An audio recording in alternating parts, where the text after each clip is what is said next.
What's up, good people? What's up, good people? It's your boy, Dr. Leroy McKenzie Jr., the Impact Builder, coming to you from the brand new suite, the lab.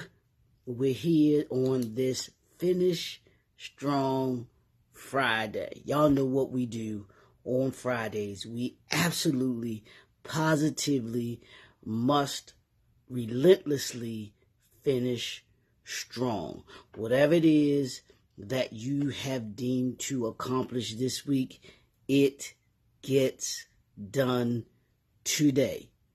We finish it up today. We make sure that we have the end results that we seek to have in our entrepreneurial journey, in our entrepreneurial walk, in the things that we're doing with our business. Our business does not go to the next level if we do not finish strong consistently. So I want you to take a look today, and I want you to determine what needs to be finished today. And what are those top 3 things that you need to finish up today in order to be able to finish strong? One of the things that I am going to finish strong this week is what we've been talking about all week this week, about your think through it strategy. And the principles that you apply in order to be able to think through it. And it's funny because all this week I've had to do exactly what I've been teaching or have been talking to you all about this week. Think through it. So I'm not just giving you things just to give you them. These are real life experiences that I'm experiencing, and I'm applying the think through it strategy to what I've had to do this week. We've talked about doing your observation. We've talked about doing your analysis. We've talked about doing your evaluation. We've talked about your execution. These are all things that you've had to do this week. Well, hopefully you've done this week in approaching each and every task, each and every obstacle, each and every goal this week. You've taken this approach of observation, of analysis, of evaluation, of execution, and then today what we're going to talk about is the follow-up and the follow through. That's what we're doing. The follow-up we're going to talk about today is the follow-up and the follow through. One of my business associates, morning Doc, morning Dwight, what's up, brother? Thanks for tuning in. One of my business associates, and she is such a gem, and I want you to check her YouTube channel out. Check out her. She does a lot on LinkedIn. She does a lot on Instagram. Does a lot on Facebook here. Her name is Tanya Lewis, TNL Solutions. Just absolutely phenomenal at what she does in the customer service realm and consulting realm, But she had this theory that I loved, and she and I talked about it when we did a couple of years ago, when we did a webinar together. And I love the concept, and I've kept it and rolled on with it. But it's the before, the during, and the after. As an entrepreneur, you, and a part of your think through it, you must think of and think about what happens before you connect with your client or potential client at that time. You must think about the before. What are the things that you need to be doing before you connect with them? What systems in place? What processes do you have in place in order to be able to connect with them initially? That's the before. The during is what are you doing during the connecting doing the connecting piece when you have the interaction with that particular client, and then what are you doing after to follow up? And let me put it in these terms with the from the golf standpoint, okay? And here's the golf metaphor, and then we'll get into the other aspect of it. After a round of golf, for a golfer, reviewing your performance is essential.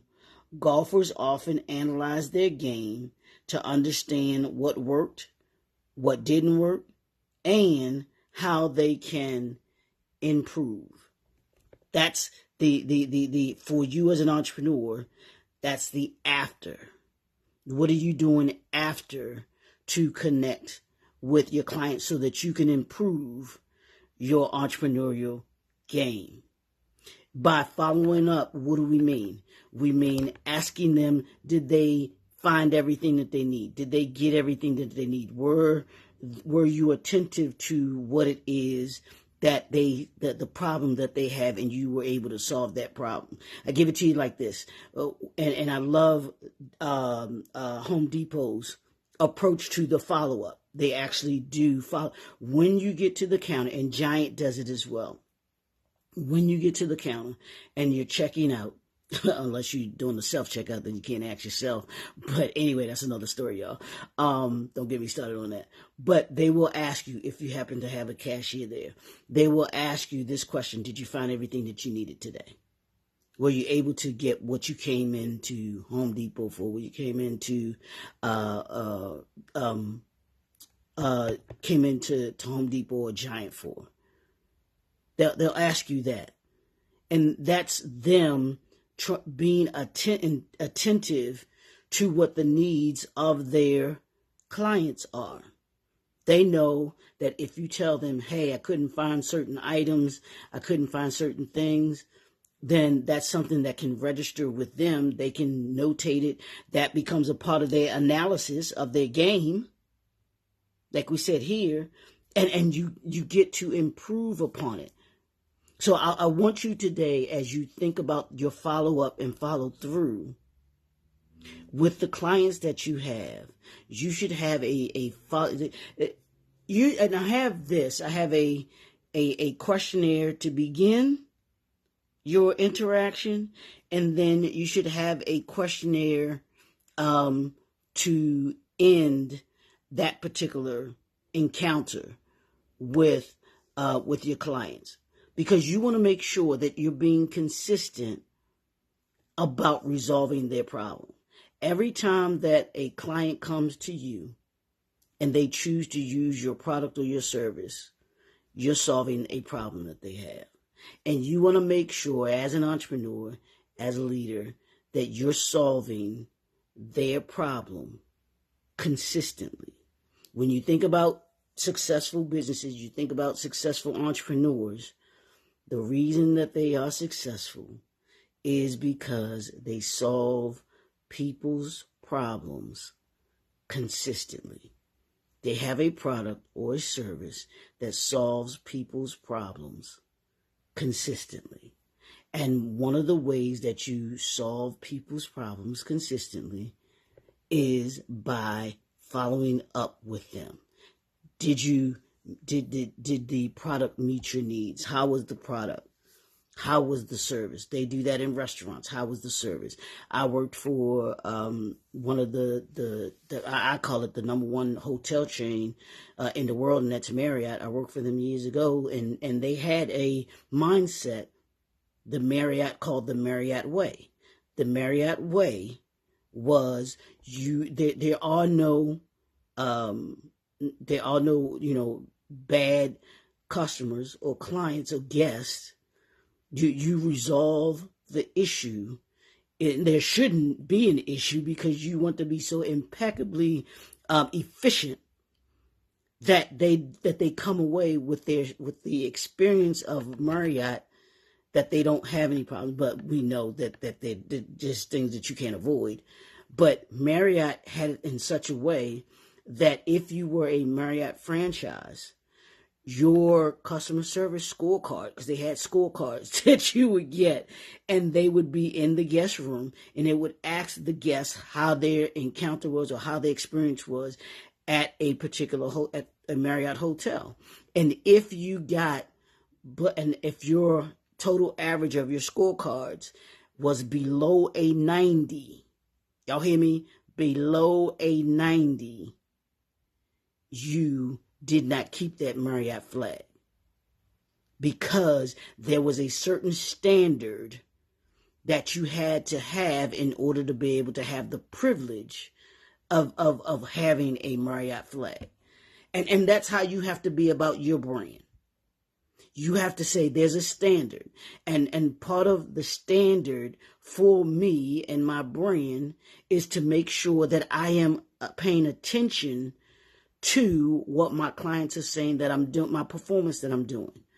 Am I performing at a level that wants to keep them coming back again and again and again? That's why Chick-fil-A is Chick-fil-A, because people go back again and again and again to Chick-fil-A. They're willing to deal with not be able to have their chicken on Sunday, because the level of follow-up, the level of service and standard that they set for themselves is above everybody else in that industry. They're not willing to accept mediocrity. And you as an entrepreneur, you as a leader, should not be accepting mediocrity either.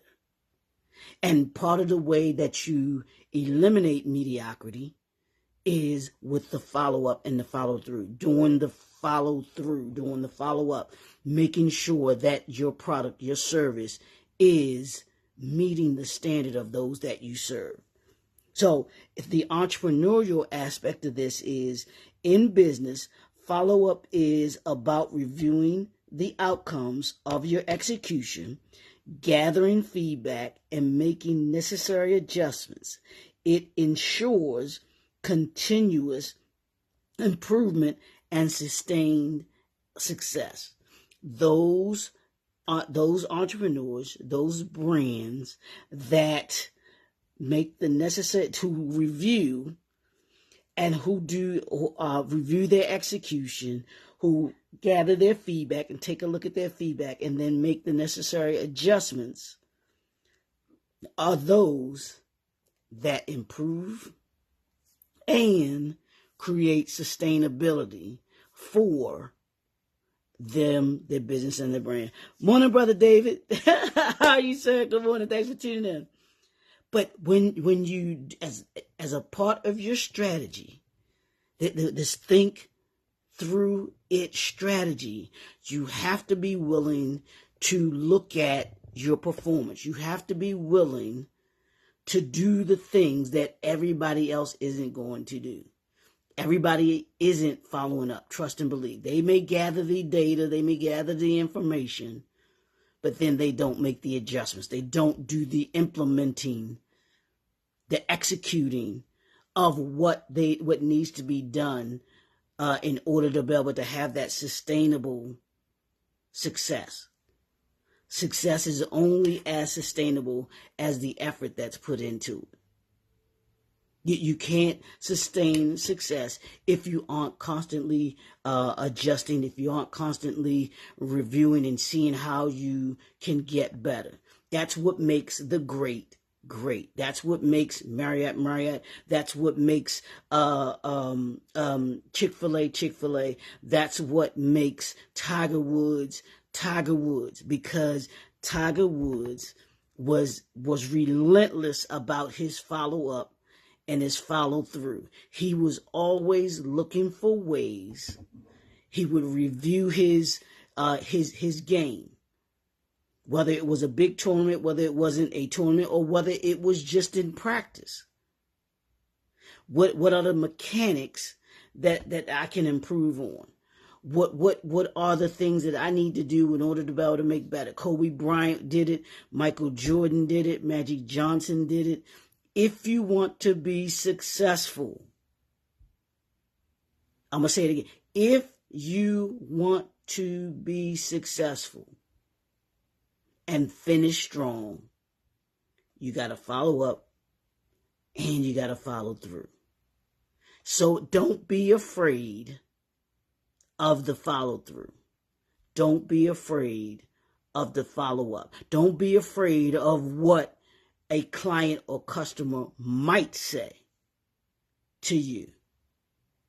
I had a situation this week where I've had to deal with businesses, and all I could do was shake my head because of the attention that they did not pay to following up with me, to following through with me. I'm adamant about that. And if you're going to stand out, that you must place a priority on the follow-up and the follow-through. It's the only way that we get better. It's the only way that we sustain success. So I want you to remember that all day today. I got to follow up. I got to follow through. Whoever you need to or whatever you need to follow up and follow through on today, it gets done. Before you leave your work today, whether it's you working from home, whether you're in an office, wherever it is that you are today, before you shut your doors or you shut your laptop, you close your phone, whatever it is that you're doing today, the follow-up and the follow-through must take place. Take the extra 5 minutes. Take the extra however many minutes it is to finish that contract, to send that email, to make that phone call, whatever it is that you need to follow up and follow through on. Make sure you do it today. This is what we do here. If you're going, that's entrepreneurial excellence, y'all. It's that simple. It's entrepreneurial excellence includes the follow-up and the follow-through. So I want that to sink in today. I want you marinating on that all this weekend. What did I follow up on this week, or what did I not follow up on that I am going to need to follow up on? And it may take some time to ensure that you get into that routine, but that should absolutely has to be a part of what you do, is the follow up and the follow through. The before, the during are important, but that follow up and follow through is what's going to make the difference between you and that other business or brand that might be the phone call that someone gets next versus you getting that phone call. I got a referral this week, and it came out of the blue, unexpectedly referred by somebody that I wouldn't expect to get a referral from, and I was like, oh wow.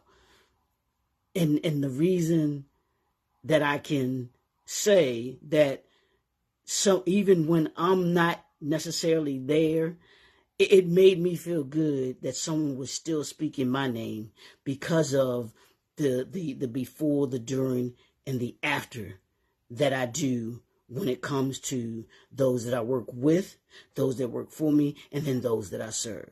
When you do the follow-up, y'all, when you do the follow-through, you'll find yourself sustained success, consistent success, and you'll find yourself improving on who you, your business, and your brand are.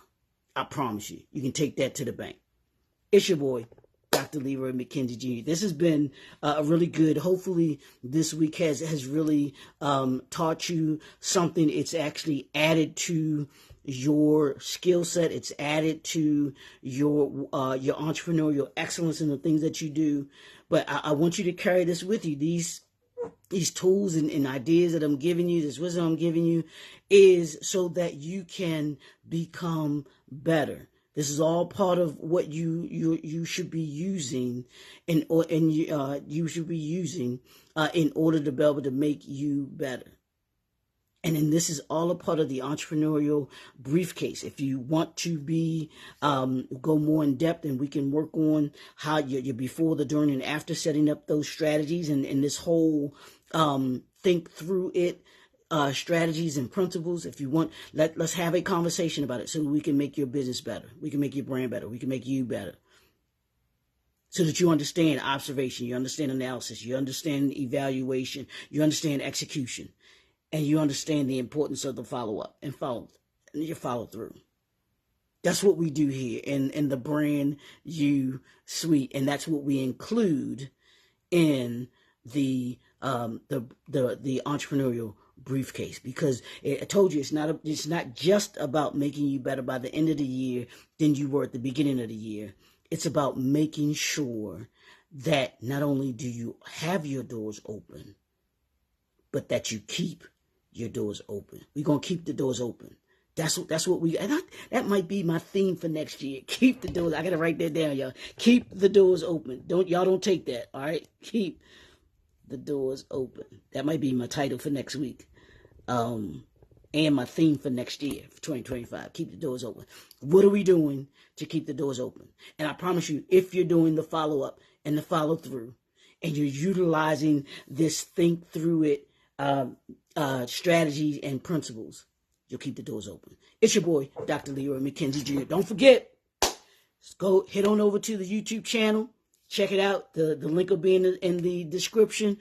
500 subscribers, 30 days. I need y'all to go on over there to subscribe. Hit that subscribe button. It don't cost you nothing. It won't take you less than 2 minutes to go over and do that real quick. Help a brother out. And then also you can connect with me. I'll have the contact information if you want to have a strategy session, business session with me. We can sit down, we can talk about the entrepreneurial briefcase and how it can assist you in being able to create or sustain meaningful connections with your family, friends, and those that you serve. We'll see y'all next weekend. Next Monday. Don't forget, do something fun this weekend. I want you to I ain't had a snowball yet, y'all. I think a snowball is going to be on my fun list for this weekend. I'm going to have me a snowball. I need me a Blue Heaven snowball. Or I think that's what it's called, but I love it. It's a sky blue ice cream. I love it. Absolutely love it. Or pina colada one. We'll see y'all soon. Peace.